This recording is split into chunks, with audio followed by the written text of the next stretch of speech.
الحمد للہ رب العالمین والصلاة والسلام علی سید المرسلین اما بعد۔ ایک بھائی سوال کرتے ہیں کہ کیا قربانی کا گوشت یا صدقے کا مال کسی غیر مسلم کو دے سکتے ہیں؟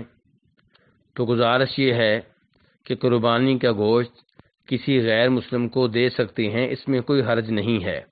شرط یہ ہے کہ وہ کوئی ایسا غیر مسلم نہ ہو جو مسلمانوں کے خلاف باقاعدہ طور پہ لڑ رہا ہو، اور ایسے صدقے کا مال کافروں کو دیا جا سکتا ہے۔ شرط یہ ہے کہ وہ صدقہ نفلی ہو، زکوٰۃ نہ ہو۔ اللہ رب العزت ارشاد فرماتے ہیں لا ینہاکم اللہ عن الذین لم یقاتلوکم فی الدین ولم یخرجوکم من دیارکم ان تبروہم، کہ اللہ رب العزت تمہیں ان کے ساتھ نیکی کرنے سے نہیں روکتے جو تم سے لڑ نہیں رہے اور جنہوں نے تمہیں تمہارے ملک سے، تمہارے وطن سے، تمہارے شہر سے نکالنے کا جرم نہیں کیا۔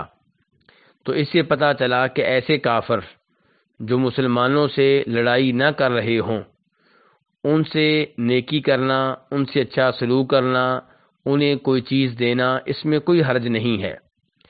اور امام مسلم رحمہ اللہ روایت کرتے ہیں جناب اسماء بنت ابی بکر رضی اللہ تعالیٰ عنہما سے کہ جب مکہ کے کافروں اور مسلمانوں کے مابین صلح تھی اور اس سلسلے میں ایک معاہدہ تھا، تب جناب اسماء کی والدہ مدینہ آئیں اور وہ حالت کفر میں تھیں۔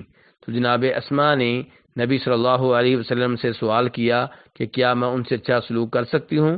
تو آپ نے فرمایا ہاں، ان سے اچھا سلوک کرو، یعنی کہ ان کی خدمت کرو۔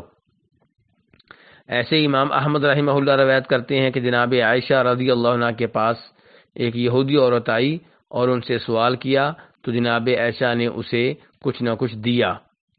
تو خلاصہ کلام یہ ہے کہ کافروں کو قربانی کا گوشت دیا جا سکتا ہے، اور مدینہ کی کھجوریں بھی دی جا سکتی ہیں، زمزم بھی دیا جا سکتا ہے، لیکن جو زکوٰۃ ہوتی ہے وہ مسلمانوں کے لیے ہے۔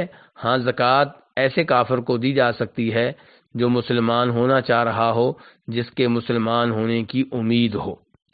واللہ تعالی اعلم۔